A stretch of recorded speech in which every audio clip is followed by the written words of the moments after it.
And a lot of our mental health and a lot of our trauma is still a direct impact from what our ancestors experienced years ago when we came here. And if you think about specifically, if we center Black men in that narrative, think about slavery and how Black men were stripped from their families, had to watch their wives being raped and killed, and just all of their levels of masculinity was stripped away from them, right? And so our family systems were broken. It makes sense when we could turn to vices, when we turn to things that we shouldn't turn to, because we believe those are the best coping mechanisms, which is why meeting with the mental health professional teaches you other ways.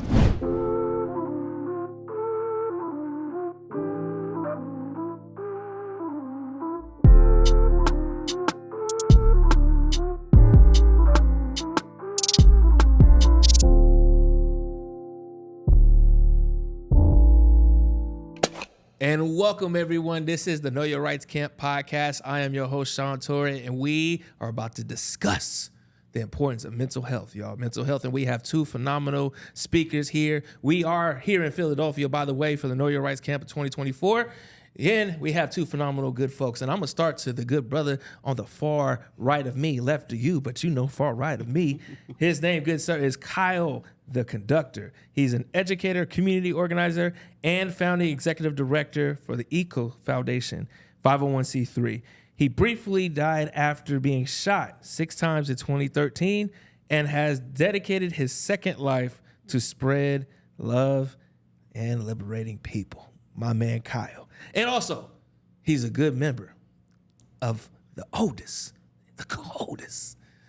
of all Black Greeks. Alpha Alpha Fraternity Incorporated. Good, 06 to the good brother. That's, you know what I'm saying? You already know?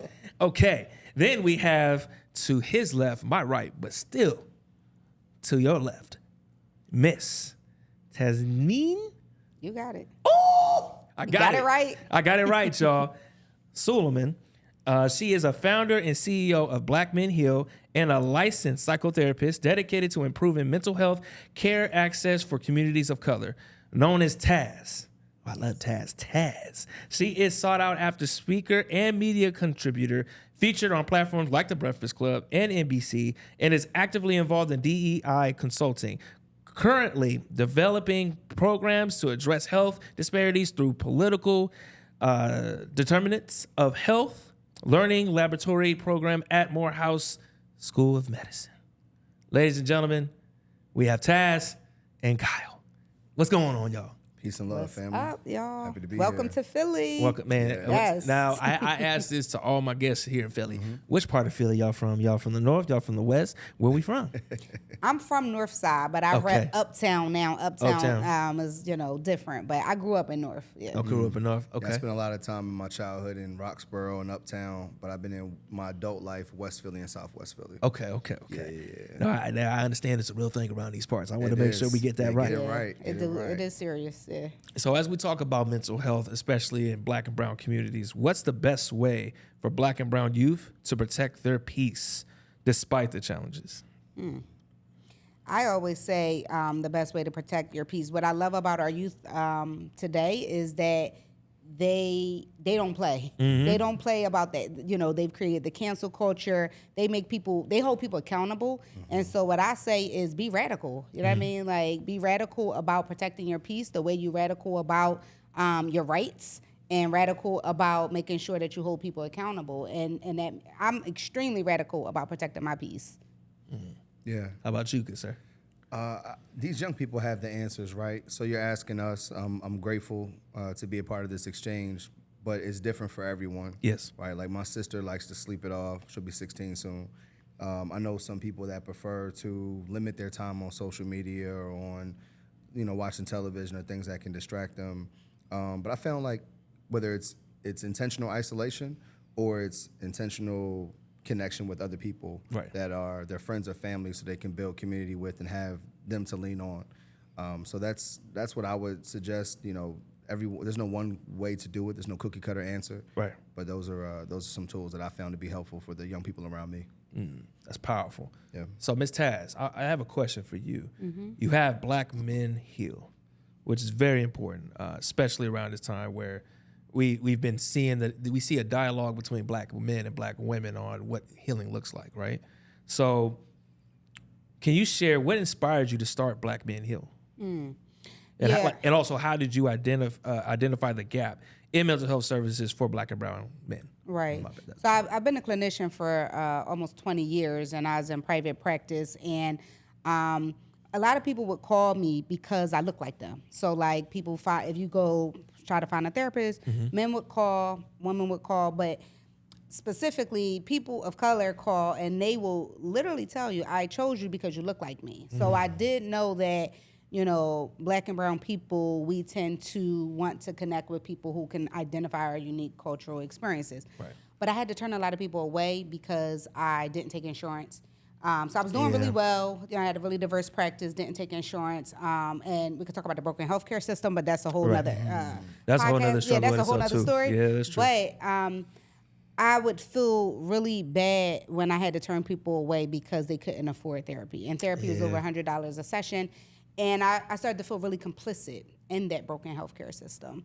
And I was like, wait, like, you know, I loved working with men in therapy. I saw how much they were transforming, but it wasn't fair. I've worked with a lot of athletes, you know, and judges and lawyers and people who really can afford therapy, but quality healthcare should not just be for the privileged. Right. So that and being tired, I will say, like, you know, they say when you get tired of something, when you get fed up, you get real active. You know, and around that time when I started at 2018, this is like pre-George Floyd and everything, but I was already tired of seeing my brothers being brutalized by police. Right. I just felt like I was just tired about the way Black men were treated in our country. Yeah. And I was learning so much from Black men as a therapist. I was like, dang, everybody really needs to understand that there are so many lenses to what men are experiencing. And I felt like therapy was a safe space for them. So I was like, how can I create spaces where men can have this, like all men should have access to this, not just men who can afford it, but you know, what about my brothers, my cousins, my homies from around the way? Right. So Black Men Hill was really derived from, I mean, it came to me in a vision. I always say, like, God is really not mine, but God gave it to me and I was the vessel, but came to me in a vision. And I was like, you know what? How can we get more Black men into therapy? And that's when the concept came, like, free therapy. Right, You know right, what I mean? right. Let's remove the barriers for it. So it all started with a post on Instagram that said free therapy for Black men. And I thought it was going to be hard to get men to come into therapy because that is what people will have you believe. That's what the narrative. I was going to Yeah. ask that, like, did you get pushback because you were a Black woman trying to help Black men? Which in first response, I'm like, ooh, yes.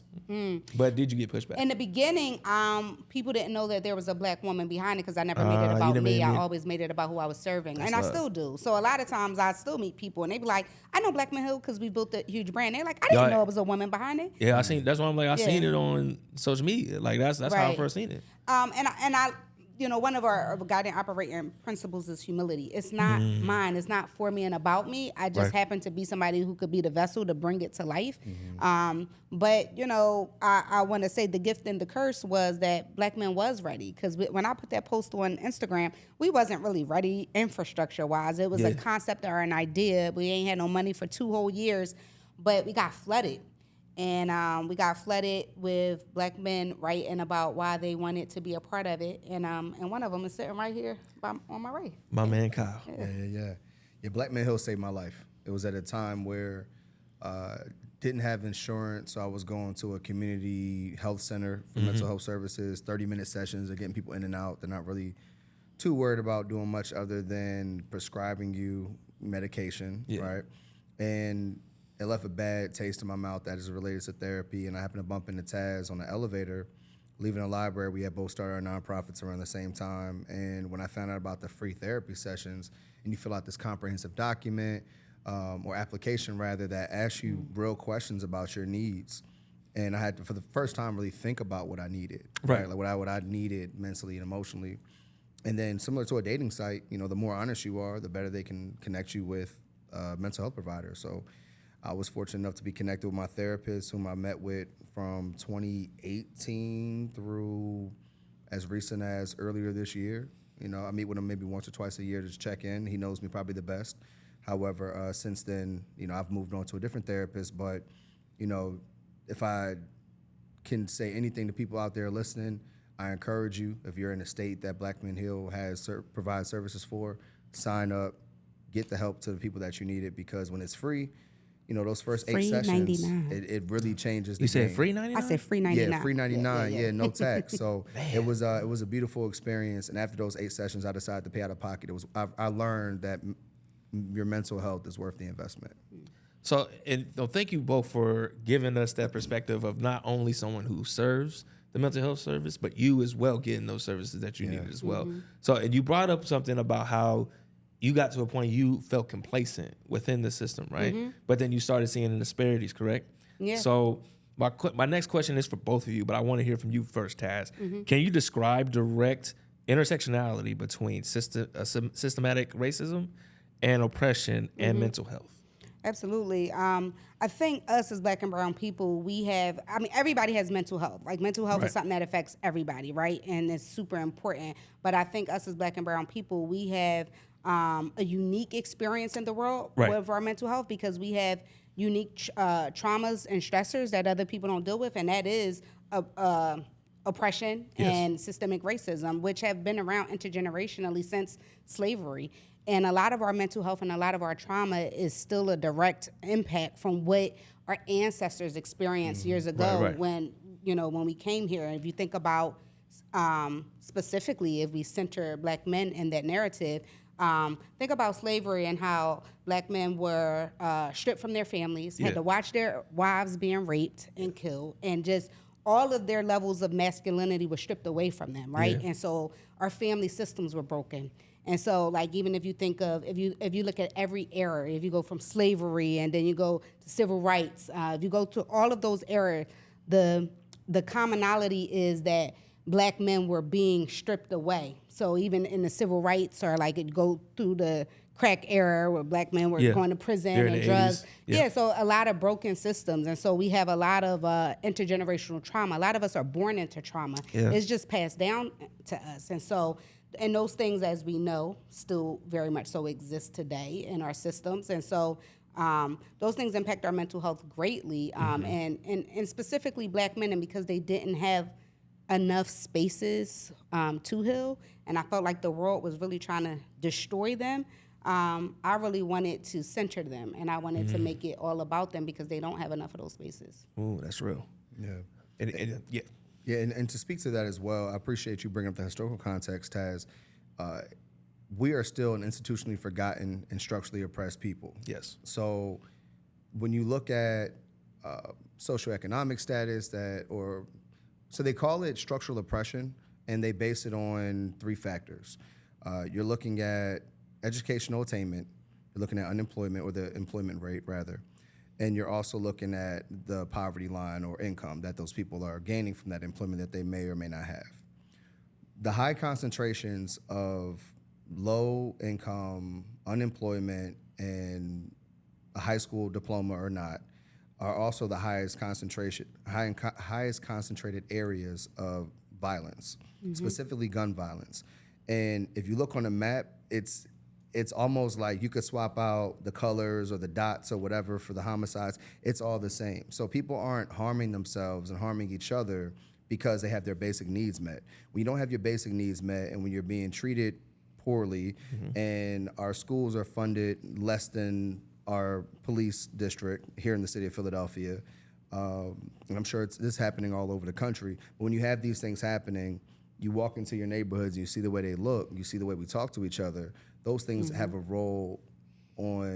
play a role on how we look at ourselves and how we view our young people, how our young people view themselves, and the trust they have in the adults that build this world for them. So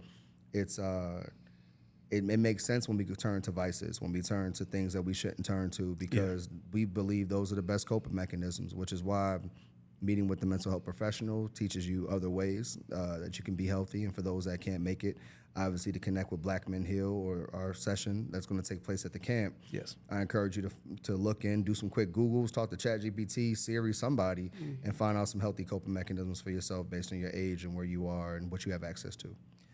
So, no, thank you so much, Kyle, for that response. So then, with the great conversation I've had with both of you, what are you all looking to leave with our youth at this Know Your Rights camp here in Philadelphia? What are you looking to provide to them?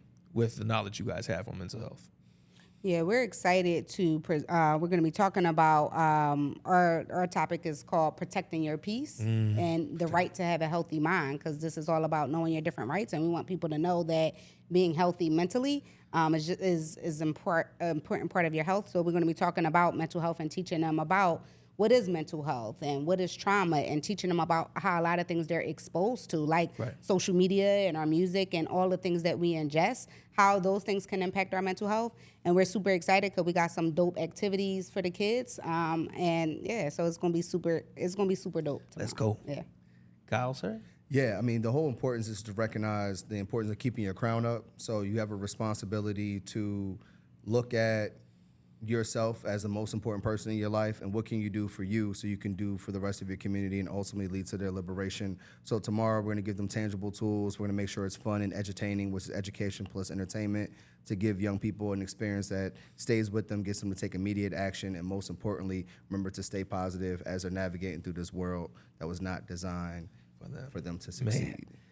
Kyle, Taz, thank you both so much for coming on to the podcast. Please follow us on all of our platforms. On our social platforms, it's Your Rights Camp. And for us on our YouTube channel, it's Know Your Rights Camp. And if you want to go ahead and subscribe, and actually not just subscribe, but donate, go to our website, knowyourrightscamp.org. Thank you all so much. We'll see you next time.